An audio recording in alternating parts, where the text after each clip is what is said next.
My name is Sylvia K.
Good morning, good evening, depending upon what part of the world you're in. If it's Friday, you know it is always the CEO series where we interview the most dynamic global leaders, entrepreneurs, and innovators from all walks of life.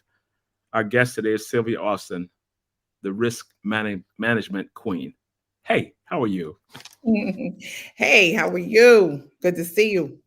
I'm so glad that you're here. I've been waiting on this interview for a long time to give background to folks that's listening in this morning. She and I go way back. Her mother and I go way back. I mean, this is a family thing here today. So it's so good to have you here. I saw the video, and the video was so powerful. As you look at where you are today, so we always like to start with the so-called career journey, and how do you start from, say, University at Morgan State?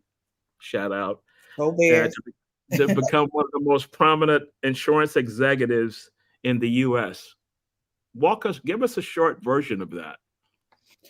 Well, first of all, thank you for the opportunity to come and talk to your organization and your group. I love to watch this next level that you've ascended to.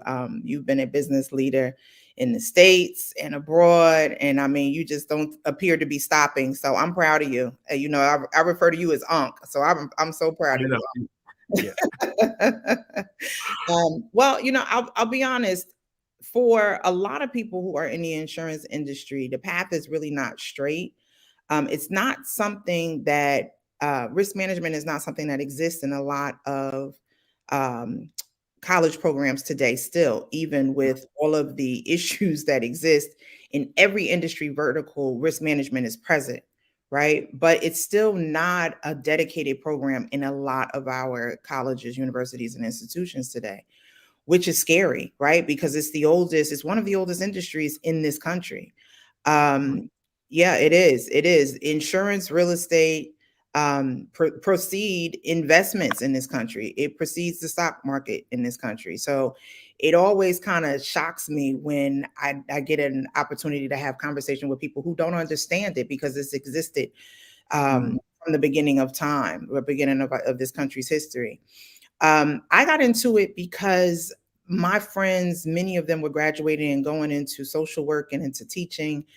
I didn't want to do that. When I came to college, I was undeclared. I had no idea what I wanted to do. I knew I wanted to help people. I knew I wanted to talk a lot. I was a very talkative, very loquacious, as my teachers used to call me. But I had no idea how I wanted to make an impact in the world. And so I got into the speech department. And that was the first class that I really felt like, okay, this makes sense. Mm, Standing up, explaining myself, talking about whatever the topic or the issue was, it made sense. And so when I graduated, the first job opportunity that existed for me was at Zurich. They were headquartered in Baltimore, Maryland, which is where Morgan State University was located. And they gave me a shot, and it sounded big, it sounded prestigious. And I was always the type of person who was always aiming for more. yeah. And so the opportunity to work on accounts like Boeing and Acme, that really made me feel like I was working on something bigger than myself. Mhm. My career just grew from there. Okay. That's huge because of the fact that when you think of insurance, you think of the policies and that kind of thing, and it's just kind of a transactional piece. But what you're talking about is the overall approach. Mhm. When I saw the video about the families and the business and all of that. Yeah, so insurance, I don't even use the word insurance, right? Because Okay. I think the reason, and here's why I don't, it's very intentional why I don't use the word insurance. We named the firm risk management because risk management it's in every part of our day. We're using risk management when we decide to cross a street without crossing at the crosswalk, right? We're using risk management when we decide which bill we're going to pay first. We're using risk management when we're driving in our cars, right? And so I use the words because I try to get people, especially in business, to understand how important it is to their day to day. If you're not evaluating where the risk is within your firm or within your organization or whatever it is that you're doing, if you don't evaluate that and have a plan for it, then most often there's pitfalls, there's Mm. landmines. And I mean, we've seen 4 banks close this year, right? So Yeah. we understand that they don't listen to the risk managers. Banks are not even listening to the risk managers. So I use the word risk management because insurance is really the products that we use to evaluate or to manage the risk. Hmm. Hmm. So I don't use the word insurance a lot because there is a connection to it, a deep connection to it that makes people react negatively, right? Yeah. So I use risk management as a word to kind of foster the conversation to get people to think a little bit more thoughtfully about the risk that they entail. That's a great that's a great branding because of the fact, insurance. When you told the story about coming out of school and your friends was going into these kind of careers for whatever reason. When I came out of school, you were either going to teach school or you were going to sell, the word. And I knew I didn't want to do that either. And that's why my career kind of took off in a different direction because I that was all we had open to us at that particular time. At that time, yeah, yeah. So when you started work for Zurich, was there instant connection as to I really like this, I want to do it, or I'm going to do it until I find the other thing that's over on the other side? So when I was working at Zurich, you have to remember I was 23 years old, right? And Okay. so at the time, I'm working for names that I had really never heard before. I wasn't familiar with Boeing or Acme as a corporation before, my introduction or my foray into the insurance space. And so I didn't realize at that point what I was walking into. It wasn't really until I decided to return back to New Jersey, which were for personal reasons. They were really not for career reasons. There were things happening in my family. My father had died while I was in school. My uncle died, right Yeah. after I graduated. And it just felt like I needed to be closer to home. But Mhm. coming back to New Jersey and working and getting that close to New York, um, as a career option, it completely changed the landscape of what was available to me to do in the insurance and risk management industry. And that's when it started to make sense. When I came back home and I got a job in New York City, working as an account executive in the private client space. I got an opportunity to see people at all walks of wealth, Okay. and I got an opportunity to talk to people who really understood what I was offering, right? And why it made sense for them individually as well as in their business. And that was a difference for me because the only the only experience that I'd had with insurance and risk management prior to that point um, was when the insurance lady would come to my house and sit at the table with my mother, Yeah. right? Yeah. And talk to her about what my mom needed to consider as a single Yeah. mother, you know? Yeah. And so it helped me to connect all of those different dots.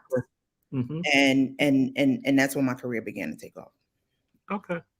So you were the former VP at the Rich Dad. insurance.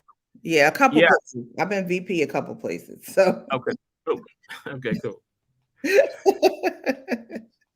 So for some people, career's good, numbers are good. I'm going to stay here and do that. What was the trigger to cause you to say, you know what, I'm going to try this on my own? Because anytime when I talk to people that's an entrepreneur, you take a different direction. Something triggered that, or there could have been a couple of triggers, and you said, well, you know what, let me try this. so when I left, few things. My career has always existed in the middle of what was trending or happening in business and in the world, right? And so I took a big leap in 2006, 2007, and went to work for Willis, right? That was in the middle of them receiving a $500 million fine from Elliott Spitzer for, competition issues, right? Yeah, I remember. Yeah, yeah, That led to Sarbanes-Oxley, the creation of Sarbanes-Oxley, right? And so my career took a turn at that point because the insurance industry changed once Sarbanes-Oxley came into the conversation. And Sarbanes-Oxley really was you had to let your clients know that you're yeah, getting kickbacks, you're getting additional compensation, from these insurers and why, right? All of that came out of that. And so companies began to reorganize, right? And in the middle of those reorganizations came opportunity for me. And so I became a leader at Willis. I did not like the feel of that corporate yeah, brand. And it, like, no disrespect to them, but they were in the middle of a very weird time, right? And so an opportunity became available for me to manage a smaller team. It was a boutique brokerage that specialized in aviation and private client. And I went into that space, and it turned out to be one of the greatest opportunities of my career because it was a woman-owned firm. She had purchased the New York arm of that insurance brand in the middle of what was transition.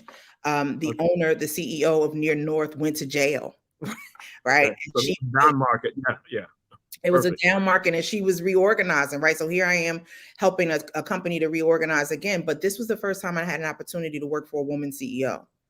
Okay, And, she taught me the nuts and the bolts of the business. And it was career opening. And when I left her, I went to work for one of her competitors. And when I got there, again, it was the feel. It was I'm in the middle of the all boys club. I'm the yeah, only woman. I'm their diversity hire, right? They're looking to put my face all over, all over the marketing and advertising just to check a box, right? yeah. And that happened in the middle of Philando Castile. Okay, And so every day I'm walking into work feeling as if raising a Black boy and a Black girl, and feeling as if when I walk into this space, I have to take a part of myself off. And also feeling like I'm in these rooms with people who don't understand my lived experience. yeah, And then I'm also feeling like they don't care about doing business with people who look like me, and why, nor do they understand why it's important. And hmm, so all of that was the impetus to say, yeah, you know what, maybe I try this on my own. And had I not worked for a woman who had done that, I yeah. don't know that I would have thought that I could. Yeah, you hadn't seen someone doing that, and I always say that, lots of times people, when you on the CEO series, we interview people. I'm always interested in the trajectory, what kind of triggered that. I was bored in a job in New York, and I got an email from an executive search firm in Riyadh, Saudi Arabia, and said, "Hey, would you be interested in coming over?" I said yes, because I didn't want to do this anymore. So that's always cool to do that. But so what do you tell the young person when I say the younger person, a person who's facing these kind of situations at work today, because that's a lot of that. I talk to a lot of people. They're on a job, they want to do something, they're afraid to do something, and they're just stuck standing on that pedestal and don't want to move from the pedestal because that's the comfort zone. If you had a conversation with someone like that, what would be your advice to them? Well, first of all, I think what the reason why we don't take risks, I honestly think it has a lot to do with now I feel as if I'm a pretty conservative person. Yeah. The reason I took this risk is because a few of my clients had also were very successful in business. They had gone out on their own and they kept telling me I could do this. I could do this, right? And so, and he, this friend who became my co-founder and my co-partner in business, he'd walked out of Goldman Sachs, and I bought into his story.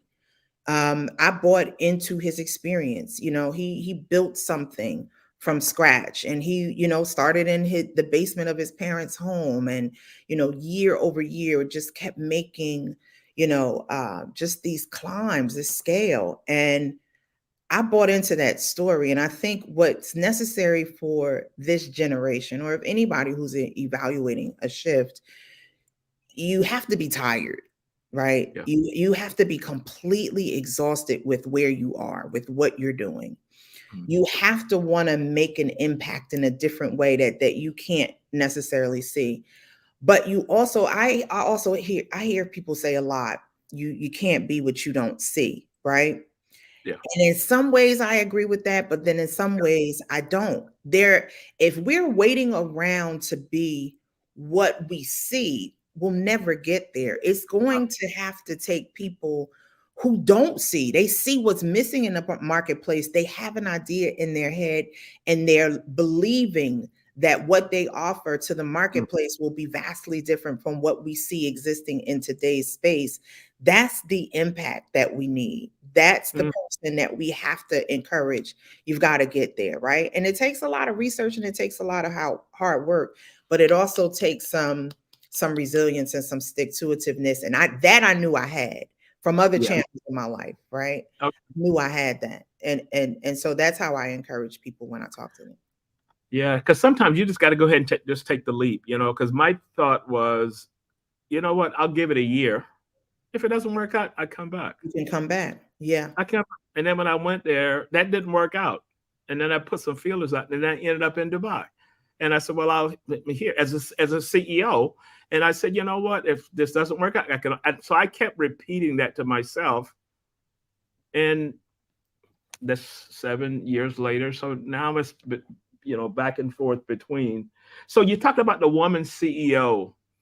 And I know, and I could, if I was reading your bio, it probably would take me 5 minutes to go through all of the accomplishments and all of the ways that you give back. How are you playing that same role, the woman CEO who ignited your thought process? She was willing to take it. A lot of the people that worked inside the firm were women. I happened to be the only Black woman that ran a division, though. Yeah. Right?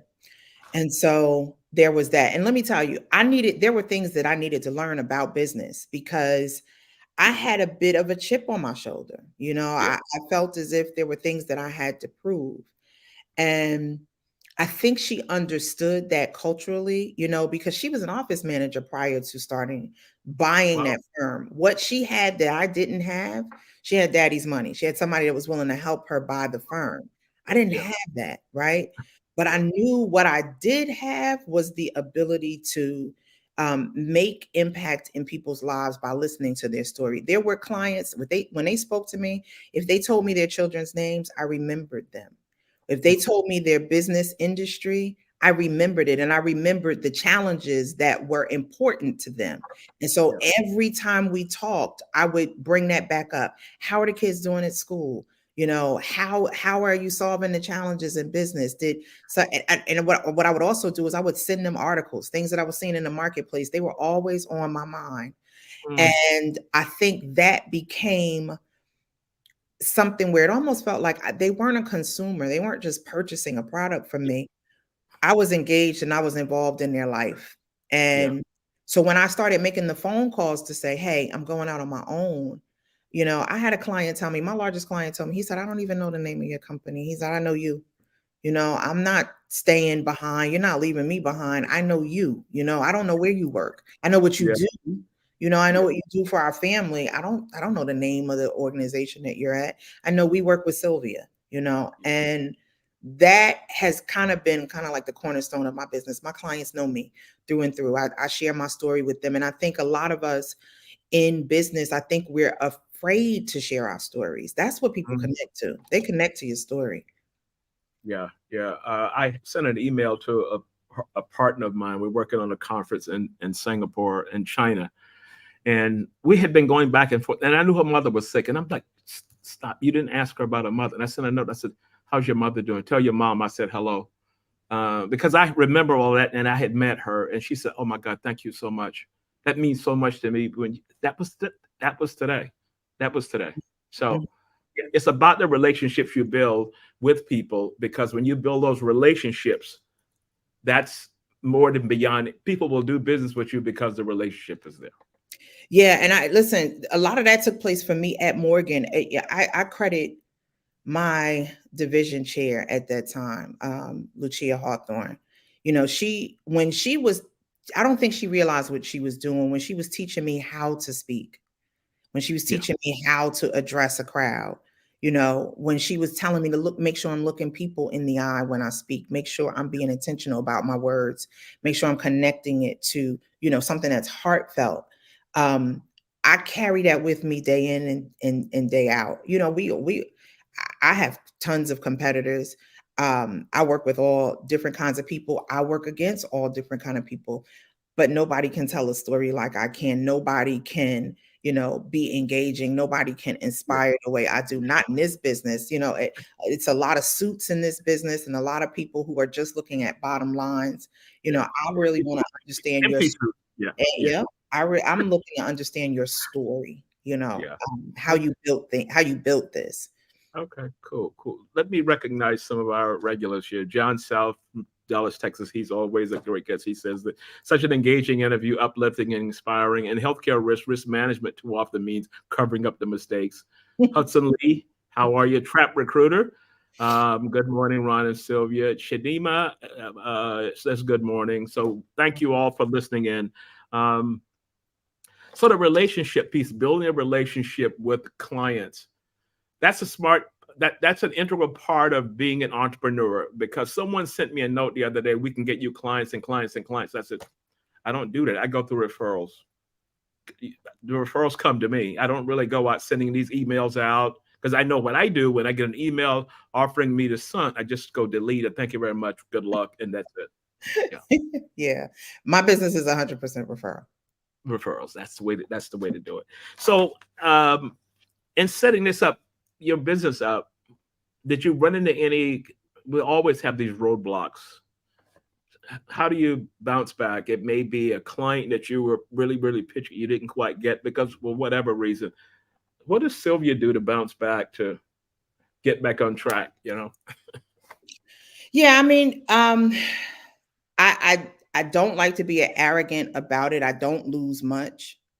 Um, if the client, when I say I grow specifically by referral, normally my clients are coming to me because they've heard someone say, this is the person that you need to grow the business. This is the person that you need to protect yourself against A, B, and C, X, Y, and Z. And so oftentimes I don't have to sell them on, why what I do matters, right? Or Mhm. why why it's a difference, it's a game changer in their business model. Um, when we do lose, we brush the dirt off our knees and we get back up and we get back to it, very, very quickly, because we understand that, people do Yeah, business with who they like, who they feel good about, yeah, yeah, and that's the kind of clients that I'm looking for. I don't take it I don't take it personally when people don't choose me. I typically don't do well with people who are shopping purely on price, right? And mm, um yeah, sometimes that leaves me out of doing business with a specific, demographic of our community because they're only shopping by price, right? Right. But I have to make sure that the business that I'm doing is good, solid business. It's going to stay on the books. And Yeah. so there's a certain model that goes, into this. But I don't take it personally. I don't have a lot of debt in business. I didn't start business with debt. I listen to other people's stories about how they got started, and a lot of times it's they got money from family, or they Right. got they took out huge loans. When I started in business, and I can only give my lived experience. I don't know if it was because I was a Black woman in business, but a lot of banks didn't say yes. Yeah. So what I had to have was clients. I needed customers, right? Yeah. Yeah. And that's been my business model, is finding my customer. Mm. So even when you mentioned the bank scenario, because at one time, I owned a 7-Eleven store, and I know that and story well. yeah, and but I took a small store and I built it up, almost tripled the revenue. And I went to every bank and nobody would give me a loan. No one would give me a loan to build that to where I wanted it to go. So I mean, you learn from those things. And so when I started this business, I got a license on a Tuesday. I started working on a Monday. No investment, and it just started coming in until COVID hit, and then you made adjustments for the most part. So that was a smart move to do that. So as you look back on your career, what was an important leadership lesson you've learned? I mean, you hire people, you analyze deals. What do you look for in hiring people or bringing someone on at a senior level, or is there anything that you look for in a person? Yeah, so when I'm looking at businesses, when I'm evaluating businesses, I'm looking at whether or not they fully understand the risk. I know people who have been very successful in business. They have the numbers, they're making the money, but they also have a lot of claims. They have a lot of loss. Their loss ratios are really high. And so I come in and kind of evaluate where the landmines are, right? Okay. It's the same thing with people, right? When I talk to people that I'm considering for business, or when I bring people on, where are the landmines, right? And how can we plug those holes? Not everybody is malleable, and not everybody is up to the challenge of me waving the flag or raising the sign and saying, this is what I see. These are the issues that I see. Let me help you plug these holes, so you can get better. Not everybody is malleable to that, but for the Mhm. people who are, right? I earlier in the conversation, I said I had a chip on my shoulder, and my manager, the CEO of that company, helped me knock it off. And I was willing to be accountable to her and grow. If you're not willing to be accountable for your deficits, if you're not willing to let people challenge you, so you can grow, you'll always struggle. And so I look for people they want to grow. They've run into challenges. Maybe they don't know why. Maybe they do know why. Mhm. But I point them out. I'm a straight shooter. Not everybody likes that. But I tell people all the time, I'll lie for you before I lie to you. Okay. I like to be straight with people, and people either they adjust to it. I'm a Jersey girl, I can't. I couldn't pretend if I Yeah. tried. Yeah. You Yeah. know, um, Can't do that. I can't It's do it. I can't do it. I can't do yeah. I it. know. So you gave a keynote speech to a big insurance conference here the other week. I saw online that you did that. And I know that must feel pretty good when you start from where you started from, and then you're addressing the industry as an industry expert. Um, Pretty cool feeling, right? Yes, yes, and no.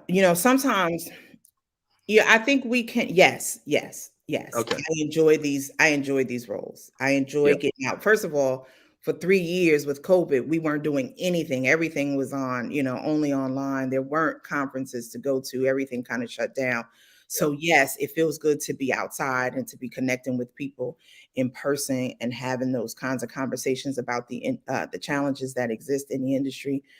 I'm hopeful from that perspective. I always feel like when people talk to me, they talk as if I'm a unicorn, and that, there are not other people in the space that are like me. I think we have a visibility issue in the insurance and risk management industry that saddens me. I think there are a lot of dynamic women and men who work in this industry who look like me, and they don't get the level of opportunity that I get to come and speak and share. And so I'm pensive to that, right? I also am at a stage in my career where I realize it is time to start evaluating what passing the baton to the next generation of leaders looks like. Yeah. Right. And so I'm always making sure that I'm being thoughtful and honest about the challenges that exist, but also the opportunities that exist. This is an industry that is ripe with opportunity. If you are willing to make the shift. Mm. And so, I mean, it's an industry with a very, very um, low unemployment rate, so there's opportunities. And I think we don't often talk about what some of those opportunities are. It's not a terribly innovative industry, but there's a lot. We kind of operate in response to other industry verticals. You'll see us in every industry vertical, but we don't Yeah. create that. We kind of operate in response to what's happening. So there's Mm-hmm. opportunities in the insurance space now for cannabis. I mean, this is a multi-billion-dollar industry. There's tons of Oh, opportunities for young leaders to get involved in yeah. that space. Yeah. So I think I exist now to just show people that there are opportunities for them here and Okay, so that consider them. yeah, that's cool because that takes me back to the woman CEO and the path she kind of, opened up for you. So in other words, you're giving that back to people that you interact with at this conference last week, because I'm sure there were people in the conference who were probably newbies in the industry and trying to make a decision as to whether this is for me. So that's inspirational that you could give back. So I know in looking at your bio, which was so cool in reading that, you belong to a lot of community organizations. So can you walk us through some highlights of the community work you do in and around Newark?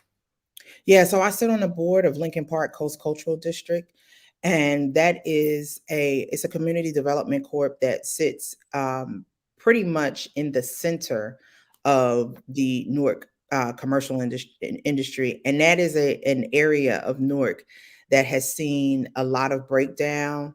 Yeah, Um, the community became desolate for a while. The industry left and went to the other side, the north end yeah, of Broad Street.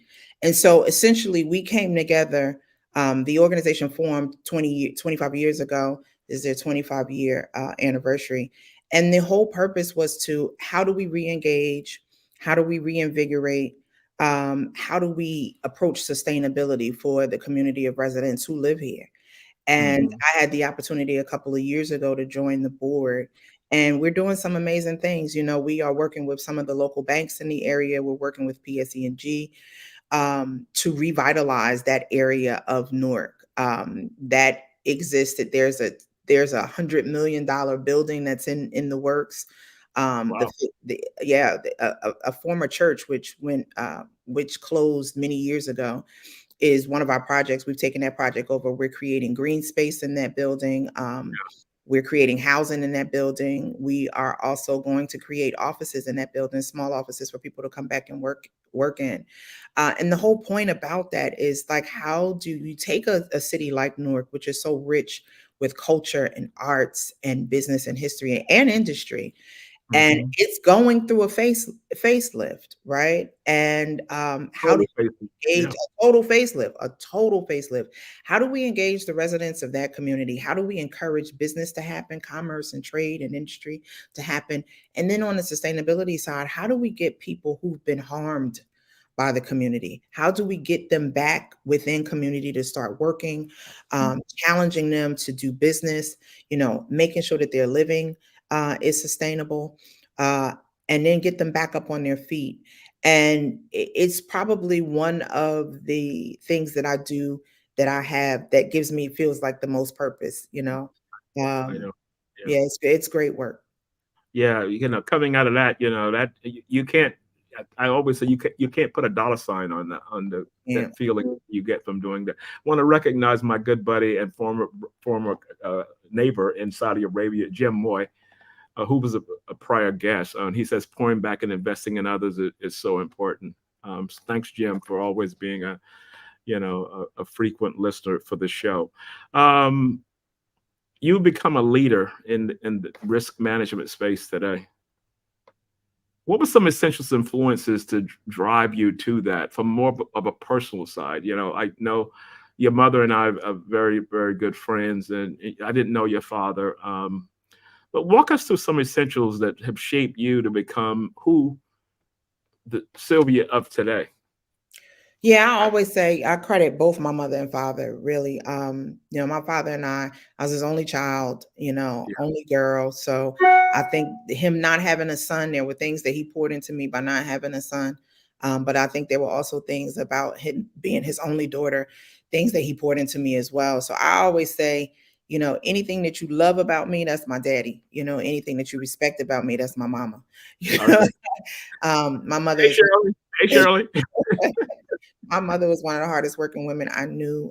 She and my father, they immigrated. They migrated up north to Newark looking for opportunity. My father was Yeah. from Nashville. My mother was born and raised in Augusta. They met in Atlanta and came to Jersey for opportunity, right? And even though their marriage didn't last, what did remain was their friendship. And so I always say, even though I was raised by my mother, I really was raised by both of my parents. And Mm, um, what I learned from both of them is that they were union laborers. My father was a dispatcher and a leader for the post office. He was a whistleblower, right? And so there's a lot of former periodicals in the Star Ledger about him whistleblowing on the United States Postal Service for racism and sexism. And he lost his job for 3 years. He mhm. fought to get his job back by Wow. himself. He worked pro se, and got his job back, won his case against the United States government, and won all of his back pay back for 3.5 years. That Yeah. kind of resilience, that's what I come from, right? Mm, My mother was a leader. She was a union leader in the school system, in Newark Public Schools, yeah. and an educator and a literacy coach and a tutor for 39 years. So it's a balance of those two that kind of like runs through my veins. So that leads to the resilience. Um, so I don't know anything but how to fight, but Okay. how to advocate, Mm, but how to work hard. That's who I am in my bones. Um, mhm. I come from you talk about three traffic lights coming from South Carolina. Oh, that's a whole nother story. That's a whole other story. Tell your husband Jay I said three. Jay knows what I mean. Three old traffic lights. But my grandmother, who I spent every summer with, my grandmother was educated at what is now Clark Atlanta University. She was a teacher, and she Yeah. taught until she got married. In that time, women couldn't work after they got married. Yeah. Um, and so, it's sitting at the foot of my grandmother's bed and braiding my hair and telling me those stories. It's my mother and Yeah. my father's migration story to Newark, during the time of riot, during the time of rebirth and rebuilding. All of those things I think are kind of like the fabric in what powers me. And then it's Yeah. also my children. I want a better world for them. Yeah. Risk management is just the lane that I got into, but I think I'd be this resilient, in any industry, honestly. And it really comes from that backstory. Mm. Uh, this quote here says, "Anything you love about me, that's my daddy. Anything you respect about me, that's my mother." She said she loves that. Yeah, That's pretty cool.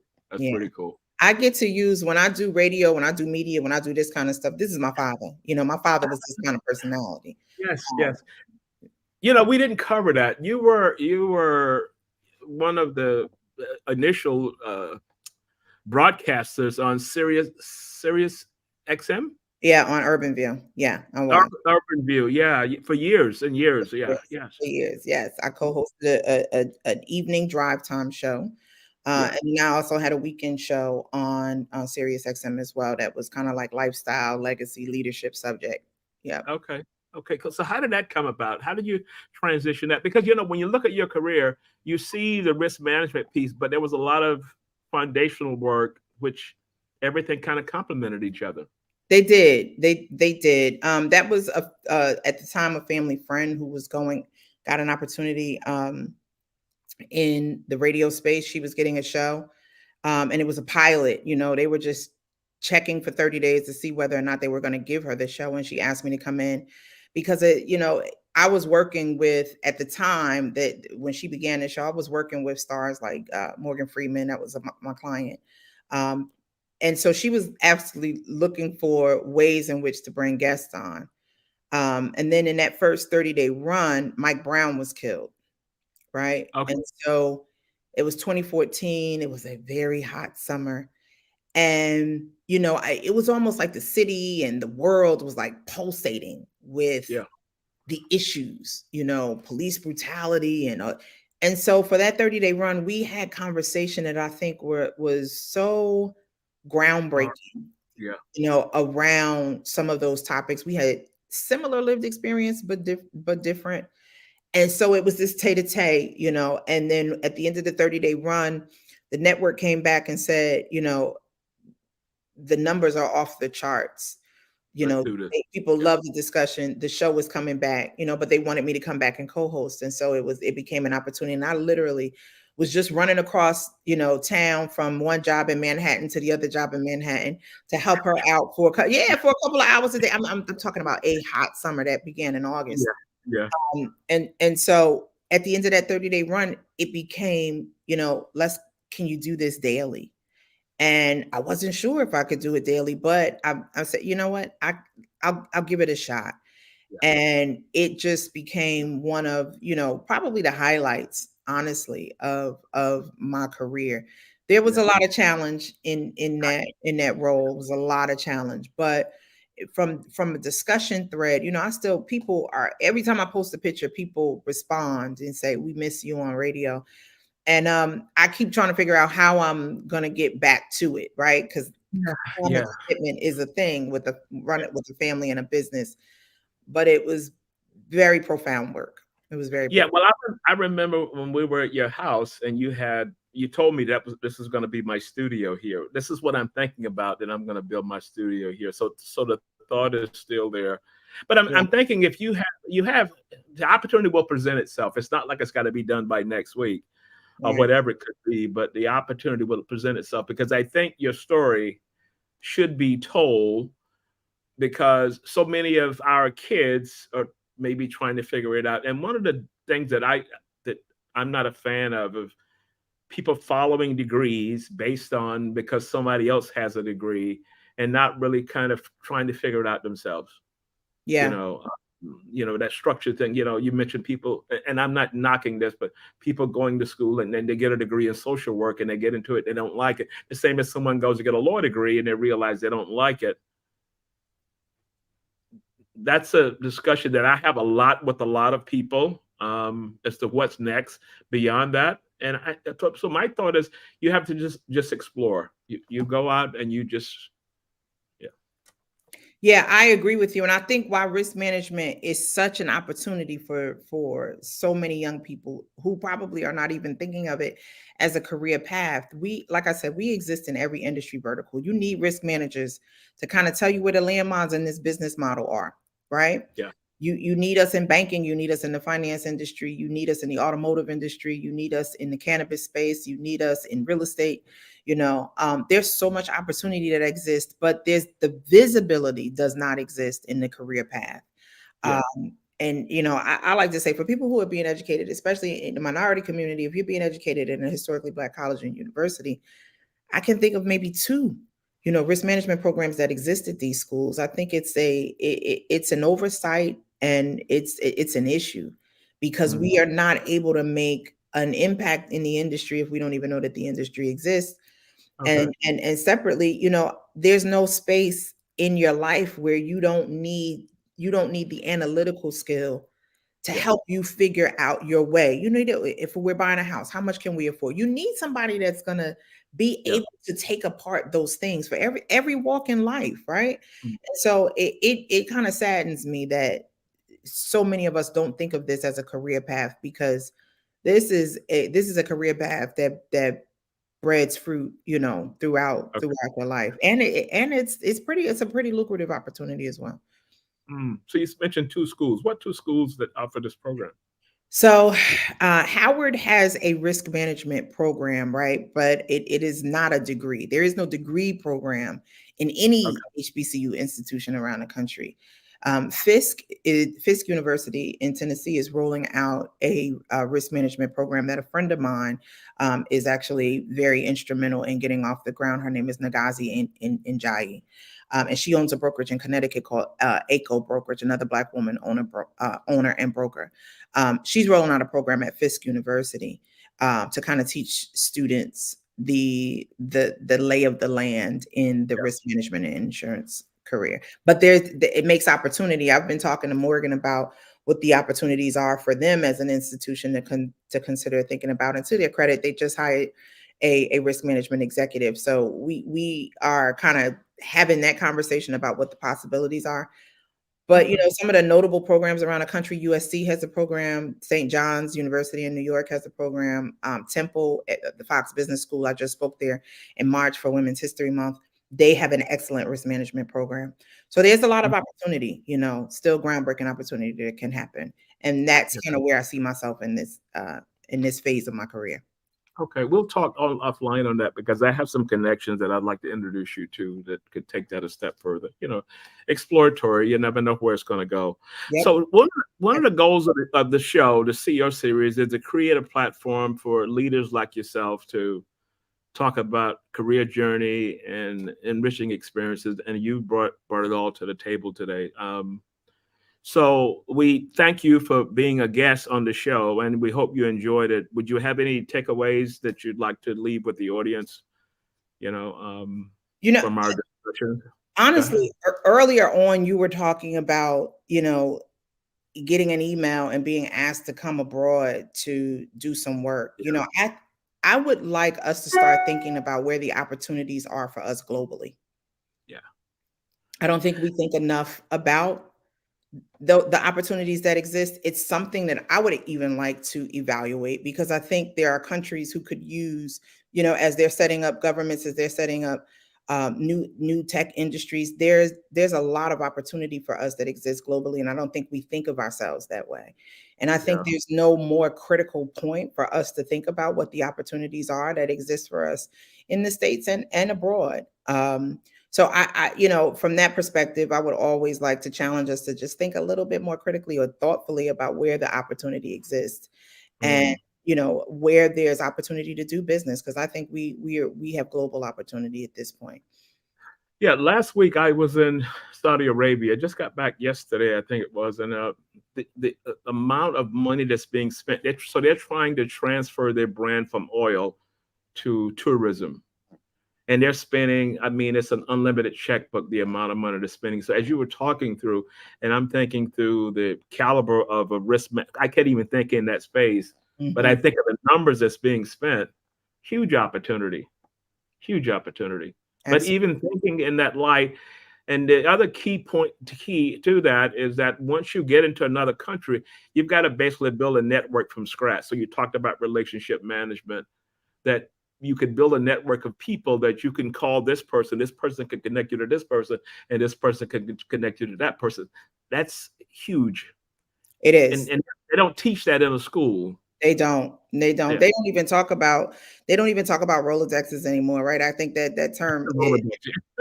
that's her it doesn't exist in the social media space, right? Everybody is friends, right? You're not all friends, but who you have in your network is critical, right? And who you are able to, and here's the other thing, I do not leverage my relationships casually. When I come to you to ask for something, it's Yeah. because it is important and it's needed and it's missing or it's Yeah. mission critical. Yeah. I do not believe in asking people for favors, casually. I rather do Yeah. the work, prove myself, and then let That's, relationships develop. So I think I don't have places that where I can't go back to. Maybe yeah. one or Yeah. but in Yeah. business, I have places where I don't make those kinds of relationships bad. Yeah. Strategic relationships is that I remember my first job out of college. I worked for IBM, and I worked for IBM in sales. And they take you to this sales school, and and one of the older guys in the group, and all the guys with one of the instructors said that sale doesn't begin until the person says no. So you have to be able to navigate the no's of the work, because you'll always get no's. And how do you navigate that? It was the best foundation for my career ever, to be able to understand that, as well as getting up on your feet and thinking it through on the fly and doing that. Absolutely. Yeah, absolutely. Absolutely. Yeah. So, Sylvia, thank you so much. This was awesome. I knew it was going to be awesome. So, as we close out, just hang on for a second. Absolutely. Okay. Thank you so much for the opportunity. I appreciate it. Okay, cool.